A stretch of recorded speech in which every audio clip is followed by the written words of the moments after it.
In our language and in prayer, we call her Ishkeman, our grandmother. She is all things to us.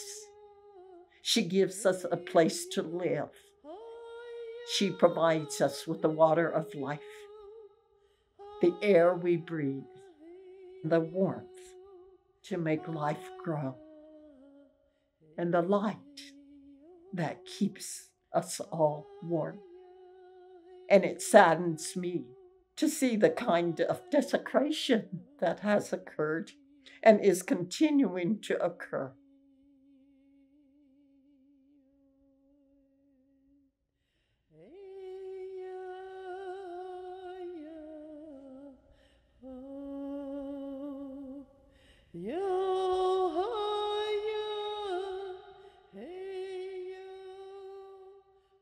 And it saddens me that after contact, the strangers that came to share this land with us have brought her to this point where our grandchildren are facing a future that is going to challenge them to the very fiber of their being in terms of global warming, in terms of drought, in terms of rain, in terms of rising sea levels, in terms of flooding, in terms of the kind of health situation we are experiencing, a pandemic, and all of the unfortunate things that will intensify the kind of disaster that results from those of us that forget our ways, that forget to live in balance and in harmony and in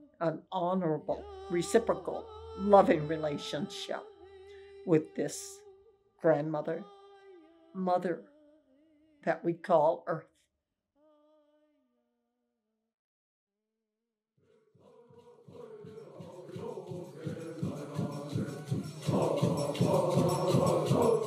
The older people already knew that something like this was bound to happen. We connected it to a lot of our teachings that have been passed down. It relates back to when our people lived in the 3 previous worlds. Each world was said to have been destroyed by our disconnect. Our elders always foretold it's bound to happen again, but we have a chance to reverse it. This is the 4th time, and this is our last chance.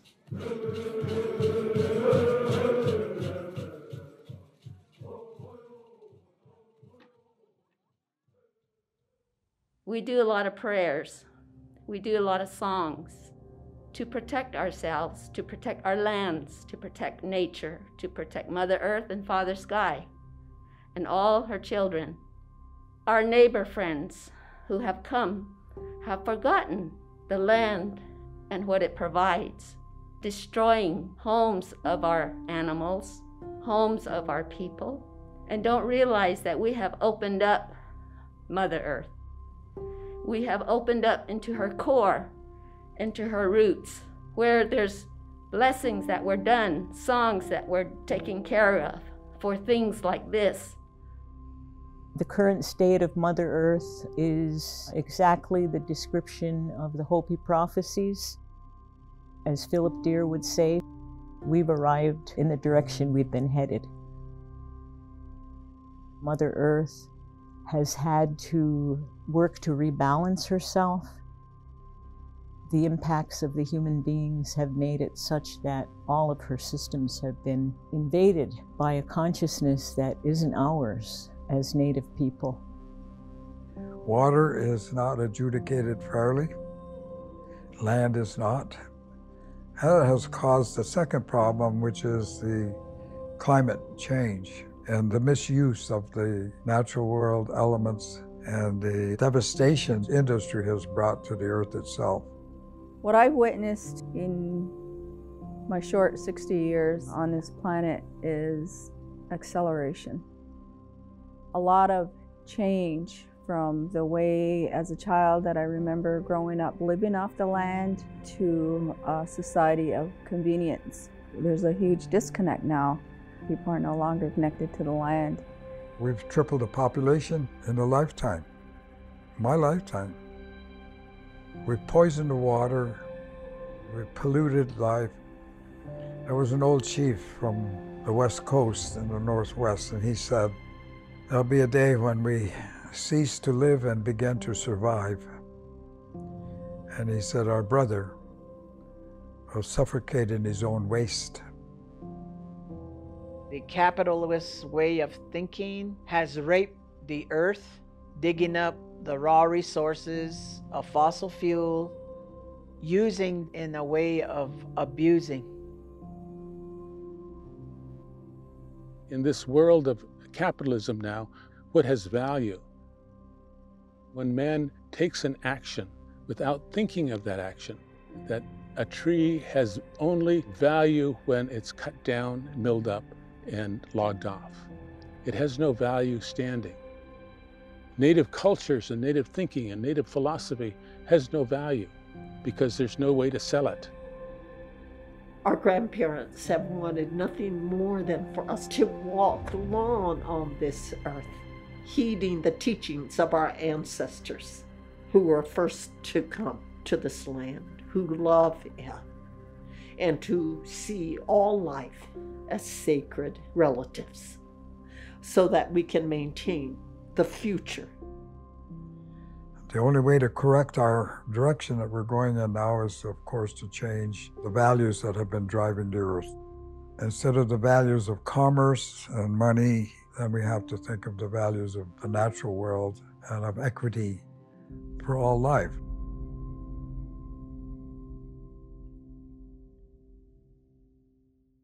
A lot of weird things are happening on the earth with the birds and animals and with the different kinds of rains and the winds, the elements and all the things that are happening around me. All these things are teachers to me.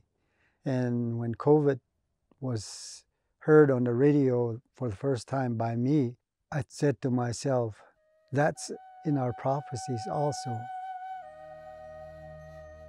I got COVID early in the year. Didn't know what it was. I rarely caught a cold, and this hit me very hard. I had taken every precaution, and still I got it. I went to our nearest hospital, which is in Ukiah, and I was sent home because they had a shortage of ventilators. I was sent home to die. In the village and reservation, we've been affected by it deeply. A lot of wisdom was taken because it was so sudden. I'm still losing family members because of the long-term effects of the sickness on people and the mental health effects.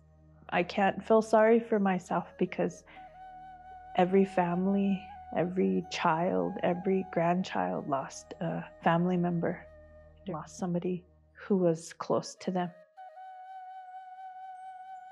This pandemic has struck us in many ways.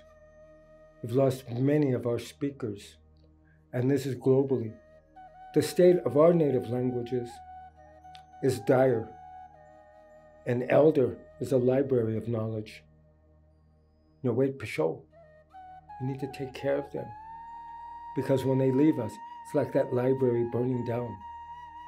COVID is erasing our history and erasing our future. We've lost so many Indigenous elders, youth. That is our web, that is our bloodline. It's changed the whole world because it was the breath that was taken away. It should be the wake-up call with the death of our people. Our population was decimated by many diseases that came to this country. Conflict, wars, primarily disease. From millions upon millions at contact to about 250,000 in 1890. 250,000 people. So this pandemic that we are experiencing at this time and in this place is not our first.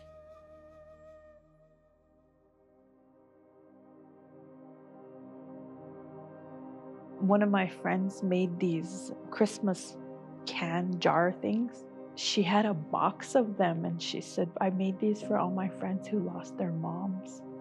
Could you imagine? She had a box of 13. 13 of us lost our moms. The pandemic changed my life. The comorbidity for Native peoples have been outrageous, and it should point to the fact that health care has been historically very bad for Native peoples. My mom, she was taken by COVID, and she was a nurse for the majority of her life, all the way up until she left us. Her health was already high risk. If she didn't have to go into a crowded dialysis unit, she'd still be here today. In Navajo land, the COVID was very high, and we do not have running water or electricity in our homes. There's always collateral, and Indigenous people are always a collateral in the extractive capitalist machine. So anywhere you see this fracking and this extreme degradation going on to the land, you're going to see that manifesting in the state of the people. In our way, we all say mitaki, we all say all things are related. We're about a spiritual connection with Mother Earth. Our way of life is about health and well-being. Taking care of your ancestors, our medicine, our food, and our health. Understanding that life is so important. Even building our homes, like the teepee, our camp, they used to have spiritual songs to lay the grass down after the camp was taken down. The grass stands back up. Those ceremonies were never done for over 100 years. Now we're faced with COVID. We have totally left those ways of life in respecting our own home and our own selves, that I think something like COVID had to happen so people would wake up. You were brought here by the Creator, and the Creator has set certain boundaries and certain discipline that we're supposed to live by. There'll be more coming. This is just the first one, and as you can see, it's mutating, but there's more coming. More coming, and who knows what form that'll be, but you can certainly expect it to be attacking the human body and life as we see it. What we're facing at the present day, what's coming in our future, it's been prophesized. And it's all as a result of what has been taken away from our mother, the earth. For a long time, we've seen and known that this time of prophecy has been unfolding and that we're at that moment, at that intersection of thought and being and action. And I think the pandemic is an expression of that. But it's also taken form in terms of climate change. It's also taken form in terms of Holocaust, Indigenous peoples' Holocaust that goes on, not only against humans, but against species. So I think that's where we are. And from what I've learned and been taught, that point of nexus offers an opportunity to make good decisions. And some people are making some really good decisions. And then many people aren't. Maybe the majority of people aren't. The way colonization gets in our bones and in our blood, it's like a toxin. It has us act and do things we all do in ways that destroy rather than nurture and replenish. And that's where we are.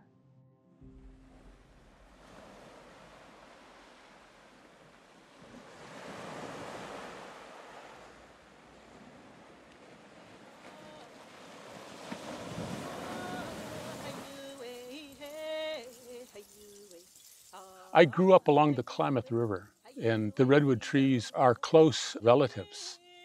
They are a part of our cosmology that are very important to us as Native peoples, as Yurok people. A redwood tree becomes a canoe, an athweach. And a canoe, by and large, is a human being, is a person. It has a heart. It has the elements of a human being. The relationship with the horse, the equine therapy of native peoples in the plains, we have the same relationship with canoes. That once you get to know them and understand them and feel them and start to feed them and take care of them, they'll take care of you.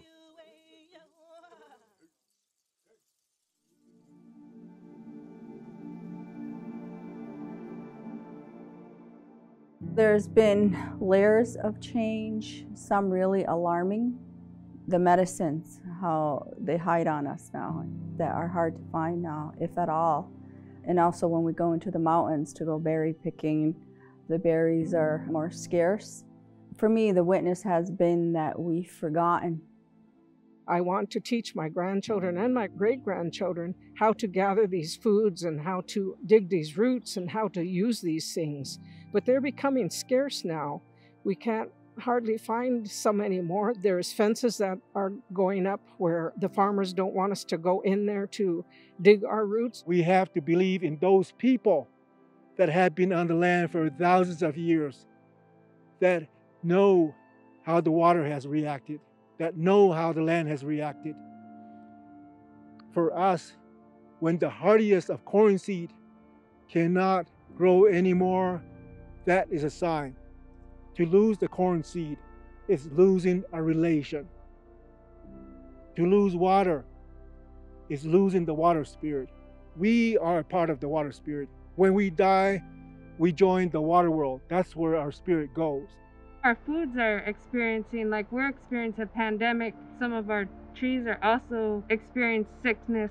When we appreciate that food and we build that relationship, it gives back to us and we help those trees heal also. So it's reciprocity. The food heals us, but also we give back by appreciating that's provided for us. When we give up our self-determination and our sovereignty to other institutions that we had no control in developing, we lose really important knowledge. We've stopped practicing the ways that that knowledge makes itself known to us. And so even the plants are like that. If you don't treat them the way we're supposed to, with respect and reciprocity, they'll leave us. We have the ability to create life, and it's here. These are the tools that a Creator gave us. Continuing to put your hands in the ground and continuing to put the seed in the ground. You're maintaining that connection not only to your mother, but also to your ancestors. That's one way that we need to restore balance. We have to pay more attention to the plants. Like when they say the red bud in the dogwood blooms us when the eels were coming, or when the frog sings, the eels are coming. In order for us to know these other shifts, we need to look at the plants. We need to look at what's going on, because you're going to have to learn to live with this new way it's going to be and know the plants and know how the earth is getting. We have to make an extra effort to maintain the land, the language that comes with it, the language of the water, the language of farming, of maintaining the corn seed. When we go out to gather, we're making that spiritual connection with the land. When we're grinding our acorns, when we're sorting them, when we're cleaning our fish, all of that's connecting us back to the land and to our environment. It's that reciprocity that we create with the trees. That plant feels you, it loves you back. You have that relationship. When we're out gathering those trees, they're communicating with us and talking with us and feeling us. So that's why it's important to give that love and respect to everything around us, because then it will take care of us as well.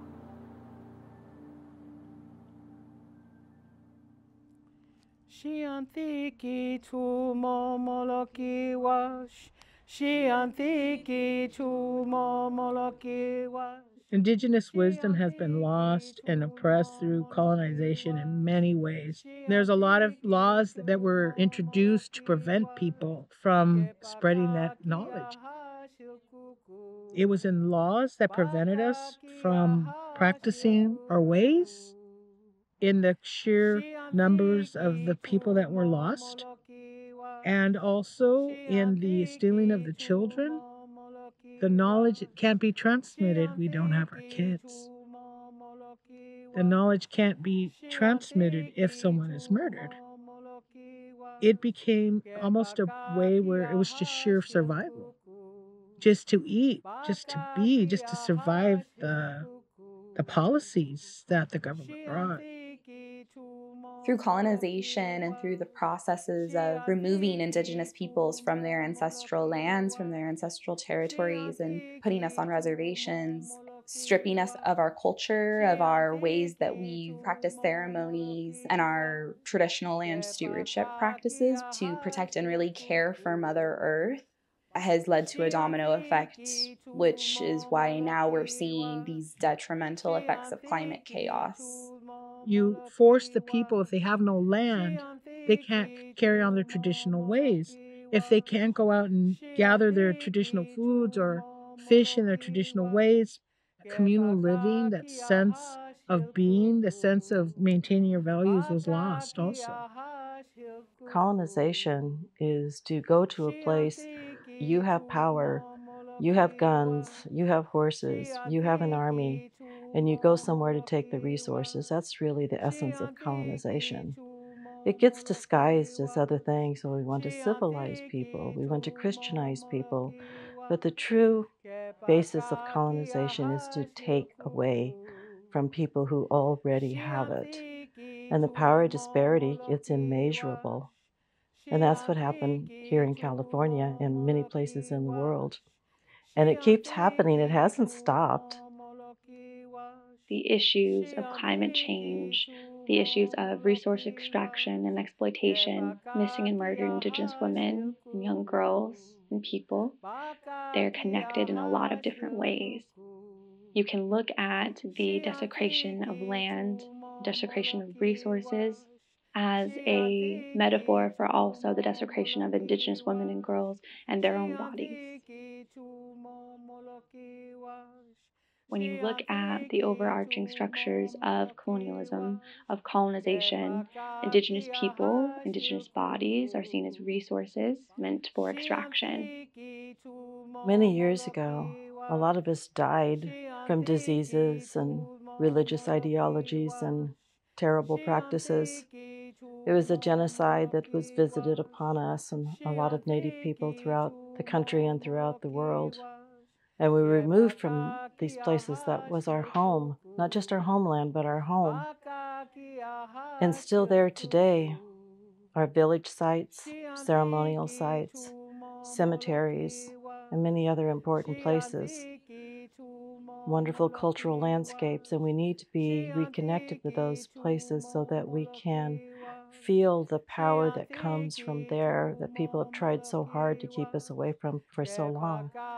We've never lost our connection, not for a day, but we haven't had access in years and years and years. Lawyers sometimes will go to defend the water and the land, but what about the people that are standing there on the front lines? What about the people that are trying to raise the red flag saying, look at the water, look at the land, look at what we're doing to the earth, what we're doing to our mother?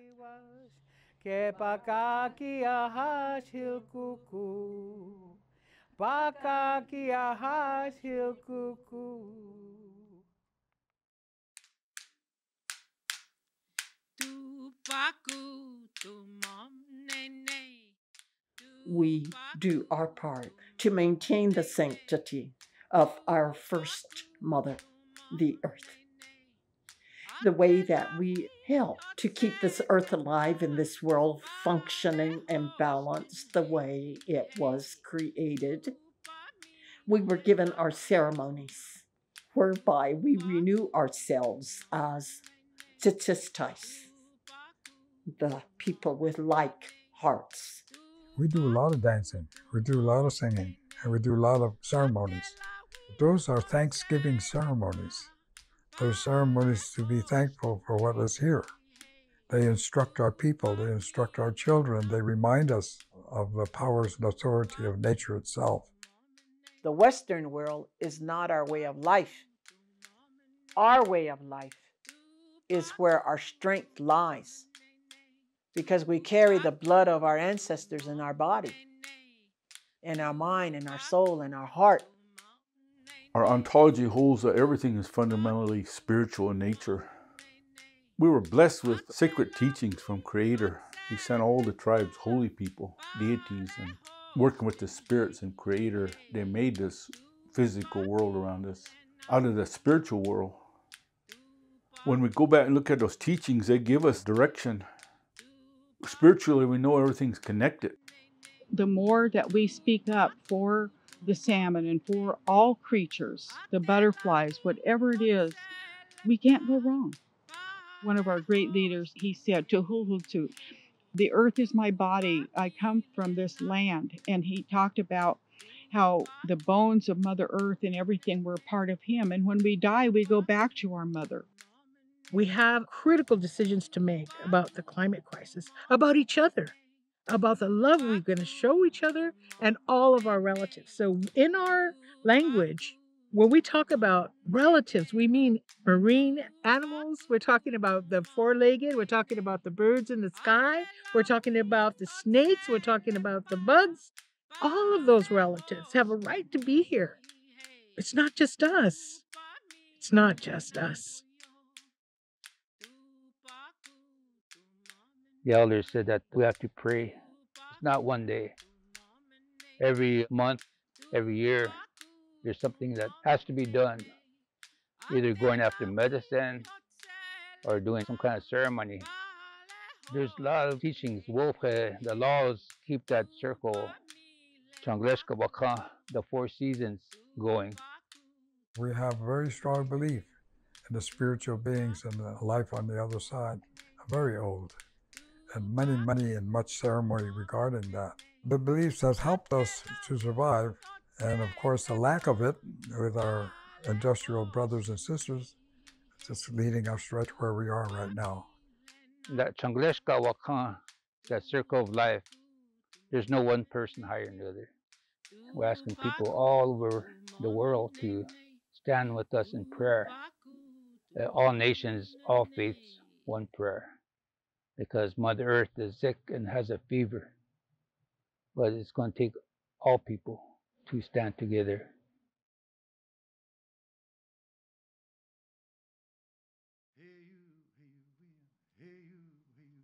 The answer's in the people, and the revival of our language, revival of our canoe making, our basketry, the revival of values that we have, our different ways of life. We have songs, we have stories that can put things back in place. It's beautiful, it's powerful. They're like antennas. That story is a connection.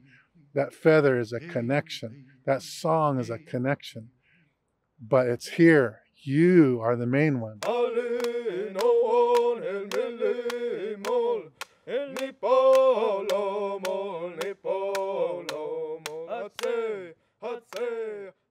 The songs, they contain lessons, and they also contain pieces of information that you might need, a key or an experience. For example, growing up, seeing our tomos, a canoe, on the water, or seeing our relatives all gathered together on the ocean or at a sacred place or gathering place, and it's hard to describe except maybe in a song. And if you're there, you get to feel the song and you have an understanding of the place where it comes from, or maybe you know the family that sang the song. To talk about either of them removed from history, removed from the world, removed from the place, is to take the songs and to actually forget them. Nowadays, you might go to the university, go sit at a lecture for hours and get told what the answers are. What the songs have are directions, paths to follow, not only for your people, not only for yourself, but also for the people in a larger sense, for the earth, the trees, and the sky.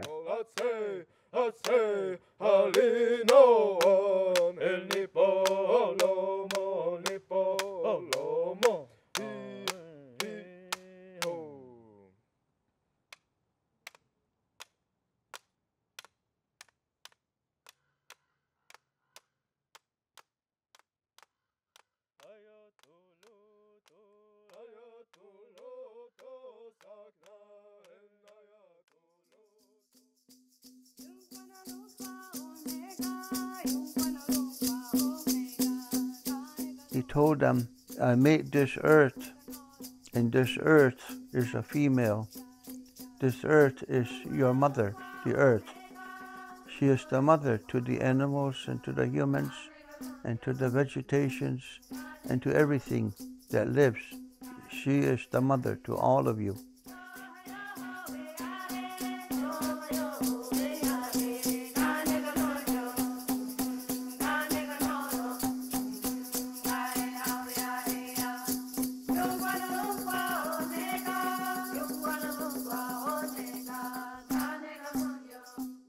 If we don't do our ceremonies and acknowledge our Mother Earth and sing for her and dance for her, then she too will diminish all the things she gives us to live.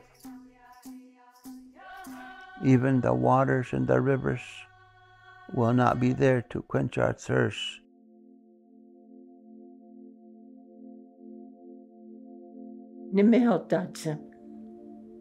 Love is so critical in this day and time in which we live. Love that transcends generations upon generations. And love does not exist only between humans. Love of everything in our environment, but above all this earth.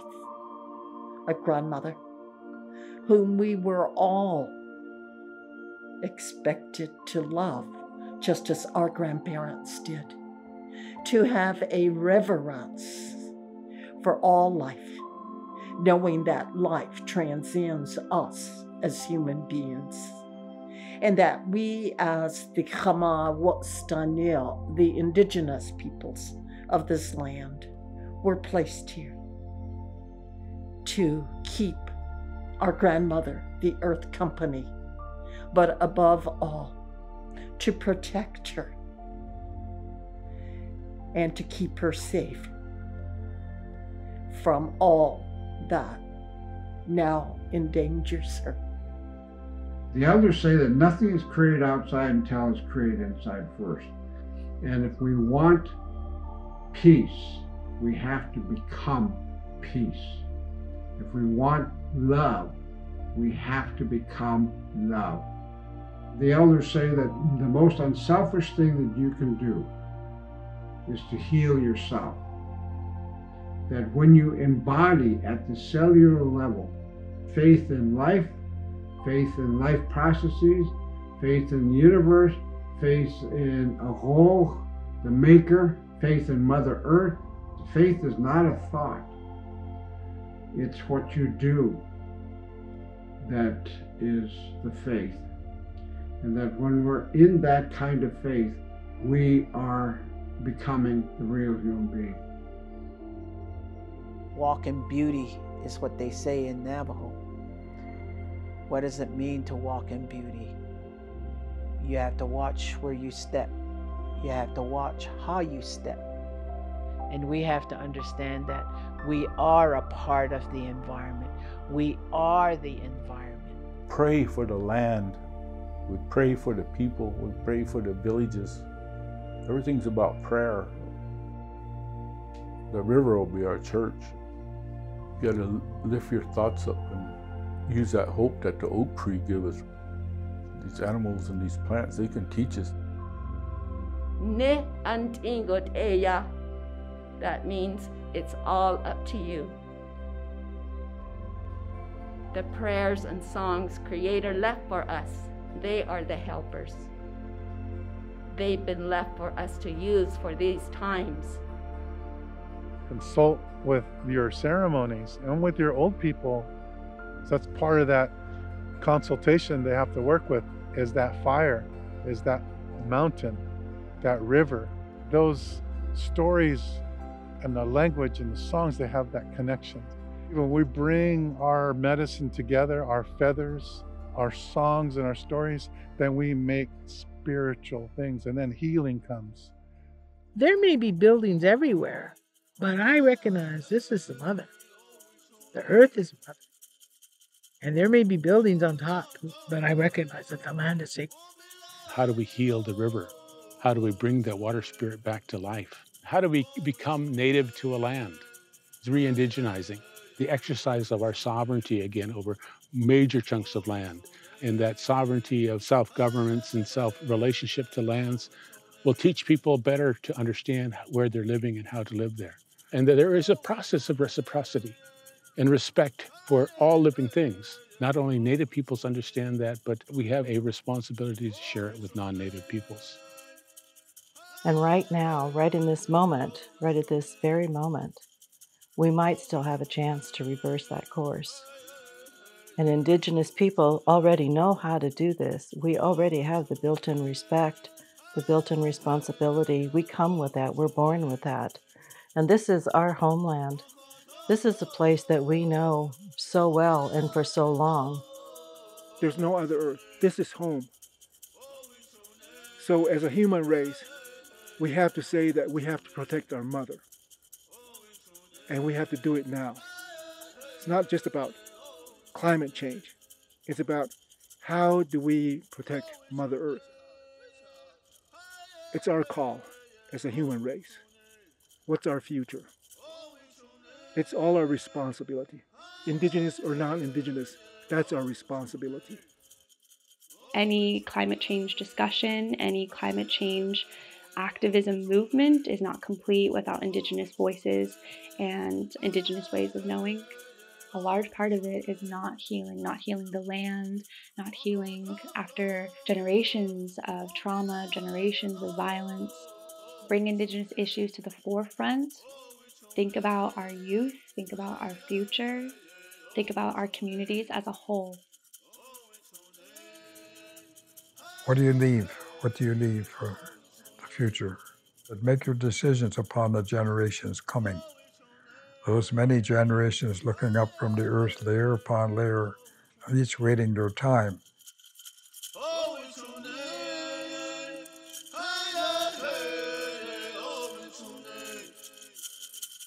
I've heard it be called love, self-determination, joy, hope for the next generations. We have to give them hope. We have to leave something for them to travel. Everything that's happening, that's revitalizing cultures and communities and thinking and systems and practices and ceremony and relationships, that's all hope. Hope transcends every song that was sung 1,000 years ago and what's going to be sung in 1,000 years.